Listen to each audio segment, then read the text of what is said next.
कहते हैं कि जब अधर्म अपनी सबसे गहरी चाल चलता है, तब धर्म अपनी सबसे प्रचंड शक्ति प्रकट करता है। ये कथा उसी अंधेरी रात की है जब स्वयं राम और लक्ष्मण भी एक क्षण के लिए संकट में पड़ गए थे, और उस समय केवल एक ही नाम था जिसने मृत्यु के द्वार तक पहुंच चुके जीवन को वापस लौटा दिया। वो नाम था हनुमान। लंका के युद्ध में रावण हार की ओर बढ़ रहा था। उसके सारे बड़े योद्धा एक एक करके पराजित हो चुके थे। रावण को यह आभास हो गया था कि युद्ध भूमि में राम को हराना अब संभव नहीं।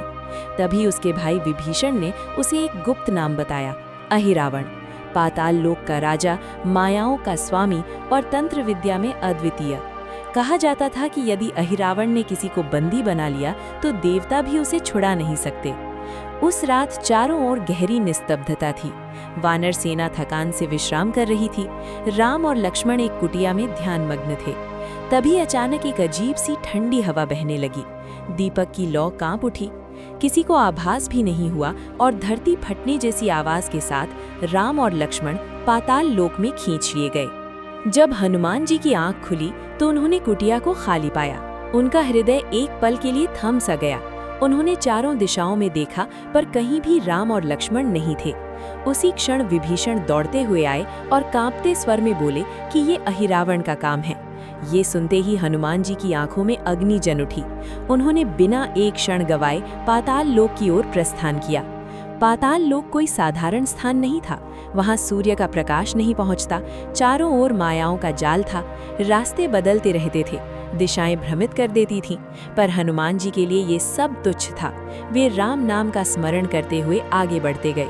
तभी उनके सामने एक विचित्र द्वार आया, जिसकी रक्षा एक रहस्यमयी प्राणी कर रहा था, मकरध्वज। हनुमान जी और मकरध्वज के बीच भयंकर युद्ध हुआ और अंत में सत्य का उद्घाटन हुआ कि मकरध्वज स्वयं हनुमान जी का पुत्र है। पिता पुत्र का मिलन हुआ और मकरध्वज ने अहिरावण के महल का मार्ग बता दिया। महल के भीतर एक भयावह दृश्य था। राम और लक्ष्मण बलि वेदी पर मूर्छित अवस्था में पड़े थे। अहिरावण उन्हें देवी को बलि चढ़ाने वाला था। तभी हनुमान जी ने अपने स्वरूप का विस्तार किया। वे इतने विशाल हो गए कि पूरा महल कांप उठा। अहिरावण ने मायाओं का सहारा लिया। 5 दिशाओं में 5 दीप जलाए, जिन्हें एक साथ बुझाए बिना उसका वध संभव नहीं था। उस क्षण हनुमान जी ने वो किया जो असंभव माना जाता था। उन्होंने 5 दिशाओं में एक साथ 5 रूप धारण किए और एक ही समय में सभी दीप बुझा दिए। अहिरावण की मायाएं टूट गईं। अगले ही क्षण हनुमान जी ने उसका अंत कर दिया। पाताल लोक गूंज उठा। राम और लक्ष्मण चेतना में आए। उन्होंने देखा कि उनके सामने हनुमान जी खड़े हैं, शांत, विनम्र और भक्त। राम ने हनुमान जी को हृदय से लगाया। उस क्षण केवल एक ही भाव था, कृतज्ञता। कहते हैं कि उस दिन के बाद ये सिद्ध हो गया कि जहाँ बुद्धि भी हार मान ले, वहाँ भक्ति विजय दिलाती है। हनुमान जी केवल बल के देवता नहीं हैं, वे संकट में विवेक, साहस और समर्पण की जीवित मूर्ति हैं। आज भी जब जीवन अचानक अंधकार में डूब जाए, जब रास्ता दिखाई न दे, तब ये कथा हमें याद दिलाती है कि अगर हृदय में राम हो और विश्वास हनुमान पर हो, तो कोई भी अहिरावण जीवन में अधिक समय तक टिक नहीं सकता। जय श्री राम, जय बजरंगबली।